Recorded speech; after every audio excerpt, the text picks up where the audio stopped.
Every time you scroll, you're training your brain to seek instant gratification and to be distracted. You think it's harmless, but it's actually shaping how your attention works. The cost of scrolling on social media is high. Every time you spend scrolling, you lose valuable opportunities and become mentally fatigued. In a world filled with tiny interruptions, doing deep work is becoming rarer and harder. So the question is, how do you train your brain to resist the pull and focus when it matters? Hey, welcome back. I create videos about achieving success through discipline and productivity. I've taken countless studies and real-life lessons about these topics, and I'm sure this knowledge will help you reach your dreams. Don't forget to like and subscribe. This video is inspired by Cal Newport's book, Deep Work. I pulled the clearest and most practical knowledge from the research, so I want to share with you today. Principle 1. Embrace boredom. Boredom is that uncomfortable feeling you get when nothing around you is stimulating your mind. Now, boredom forces your brain to seek instant pleasure.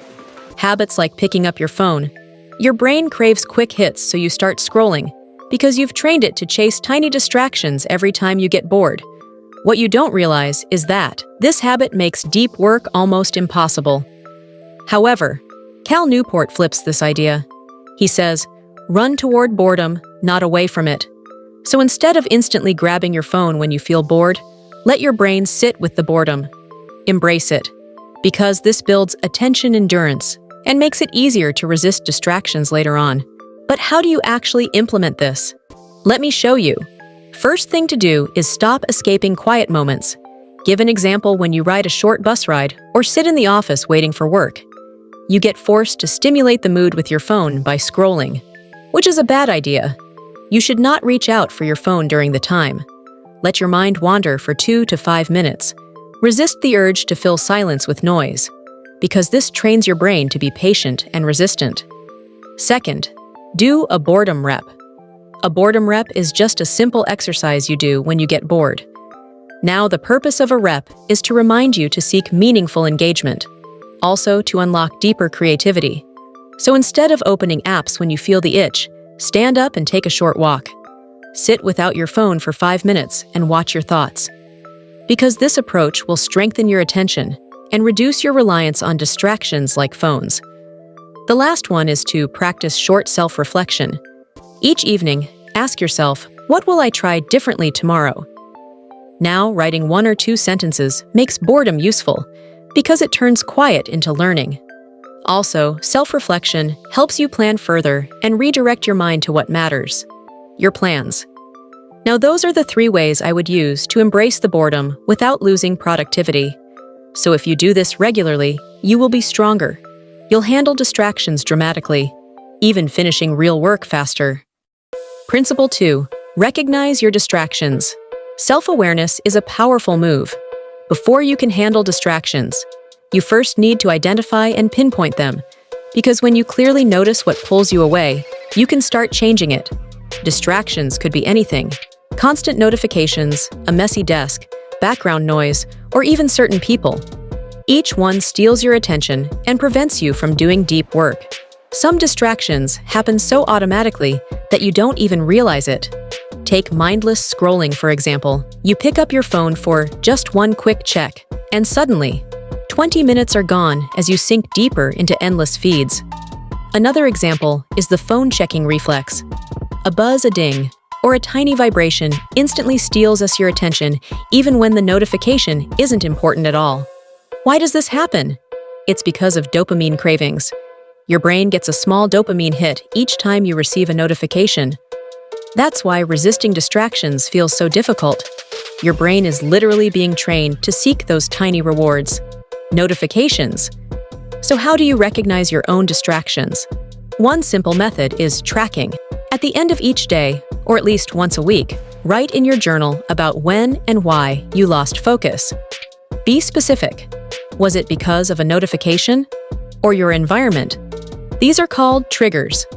Triggers are the hidden causes that lead you straight into distraction. Once you clearly understand the distractions in your life and their triggers, you can begin to create strategies to manage and control them. Because distractions don't just steal seconds, they steal hours, energy, that could have gone into meaningful work. And this naturally brings us to Principle 3, the way of controlling these distractions. Principle 3 is schedule your distractions. Another smart way to handle distractions is to schedule them. This might sound strange at first. Most people think they need to quit distractions completely, whether it's social media, video games. But here's the thing. You don't actually need to quit. Most distractions come from habit and enjoyment, and trying to eliminate them completely often backfires. Instead, set a specific time for these shallow tasks, and you'll have more control over your focus. So why does this approach work? First, it breaks the reflex of constant checking. You know that little itch, the urge to peek at your phone or check messages. So scheduling distractions teaches your brain that it can wait. It builds patience and strengthens your ability to delay gratification. Over time, your focus muscles grow because your mind knows the right time. Now let me show you how to schedule your distractions for deep work. Step 1 is to choose a distraction window. A window is a scheduled period where you allow yourself to indulge in shallow tasks. For example, you might plan from 5 p.m. to 5:30 p.m. for social media, or from 7 p.m. to 8 p.m. for video games. By doing this, your distractions become predictable. Your brain knows exactly when they're allowed, so it stops sneaking into your deep work. Step 2 is to keep distractions out of sight during focus time. That means your phone, your PlayStation, or any other device should be turned off or put away during your deep work blocks. This simple approach prevents temptation from hijacking your attention. Every window has its time, and everything else stays off limits. Step 3 is to batch your distractions. Instead of scattering shallow tasks throughout the day, like checking emails every 5 minutes or scrolling endlessly, group them into a single block. This reduces context switching, which is the hidden energy drain that happens every time your attention shifts. For example, rather than answering emails constantly, dedicate one focused hour to clear them all. That way, your deep work remains uninterrupted while you still stay on top of responsibilities. But also, you use reminders or timers. Do this setting a clear signal for when your distraction window starts and ends. This adds structure and accountability. Over time, your focus improves naturally.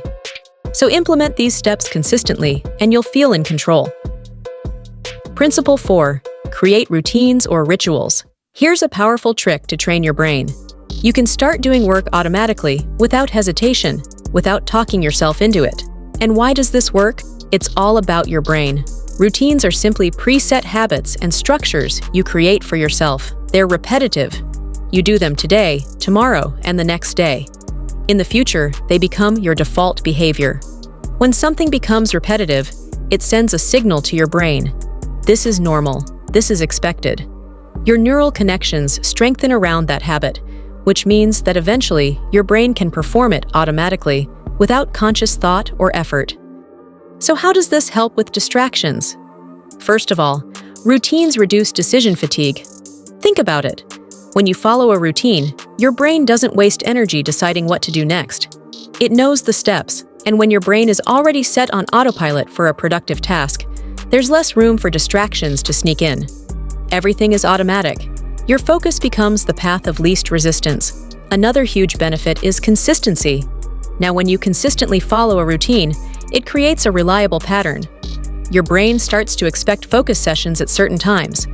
This makes staying on task easier, and distractions become less tempting.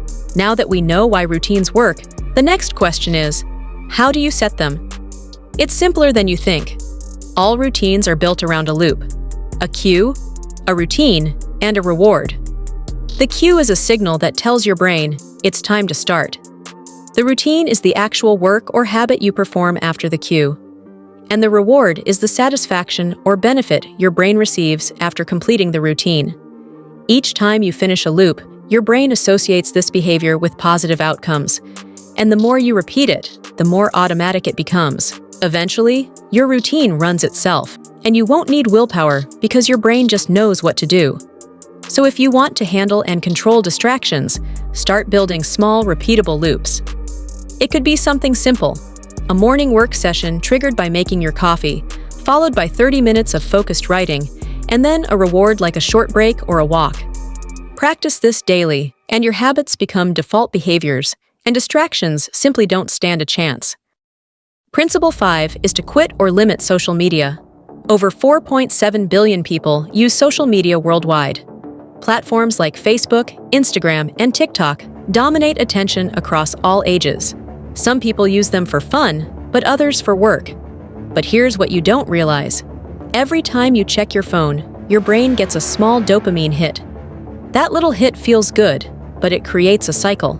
Your brain starts craving more to use those platforms which we know are distractions, making it harder for you to focus on real work. Now, I'm not saying you have to remove social media completely. That's why I break it into two approaches: quitting and limiting.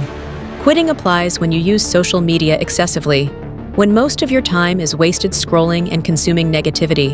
This kind of use steals your focus and even affects your mental health.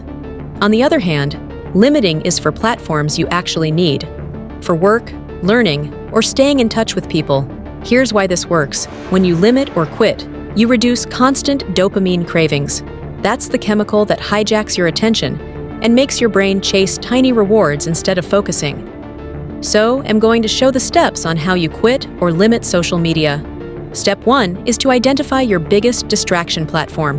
Is it TikTok, Instagram, or endless YouTube scrolling? The next step is to schedule your use, maybe morning or evening, not randomly during your workday, to keep your attention protected. Now, if you're quitting, Cal Newport suggests first assessing your platforms. Ask yourself, does this add value to my life? If it doesn't, that's a candidate for quitting. You can even try the 30-day social media rule. For 30 days, delete optional apps, close distracting tabs, and control phone use during deep work. After the 30 days, observe your focus, attention, and productivity. Then, reintroduce only the platforms that provide real personal or professional value. This method is so powerful because it separates useful tools from attention-sucking traps. Apply either limiting or quitting strategy, and you'll secure your dopamine and reduce distractions dramatically. Principle 6 is, make focus your identity. Honestly, this is one of the most powerful strategies you can use. After everything we've covered so far, this is where Cal Newport really hits the mark. Stop seeing yourself as a distracted person who tries to focus. Instead, start seeing yourself as a focused person who gets things done. Why? Because your identity shapes your reality. The way you define yourself silently directs your habits, choices, and even the small decisions you make every day. This concept alone can transform your life. Because when you define yourself as a focused person, your actions change almost immediately. Because your brain starts craving alignment between who you believe you are and how you act. Those aligned actions begin to reshape your reality. In short, if you truly see yourself as focused, resisting distractions becomes far easier because it's now part of who you are. So how do you actually implement this? There are two practical steps. The first one, affirm it daily. Each time you're about to start deep work, recite, "I am a focused person," at least 3 times. This repetition tells your brain that this is your identity, and it starts to reinforce your focus automatically. Second, act like your identity. You want to be focused? Then be focused. Protect your environment. Delete distractions. Clear your workspace. Put your phone away. Guard your time fiercely. And say no to interruptions. Each aligned action strengthens the identity you're building in your brain. Do these 2 steps consistently, and eventually, focus becomes part of who you are. It just becomes your default state. Now let's quickly highlight everything we've covered. First of all, embrace boredom. Train yourself to tolerate quiet moments without giving in to distractions. Then, recognize distractions. Self-awareness is key. Know what pulls you away. The next hack is schedule distractions. Allocate specific times for shallow tasks to protect your deep work. Then, create routines or rituals. Design a consistent structure so focus becomes automatic. After that, there's quitting or limiting social media. Reduce dopamine cravings and reclaim your attention. Then, finally, make focus your identity. See yourself as a focused person and act accordingly. If you follow these steps, I guarantee you'll build a brain that handles distractions naturally. If you found this video helpful, make sure to watch my next video right here. Don't forget to like and subscribe so you never miss tips like these.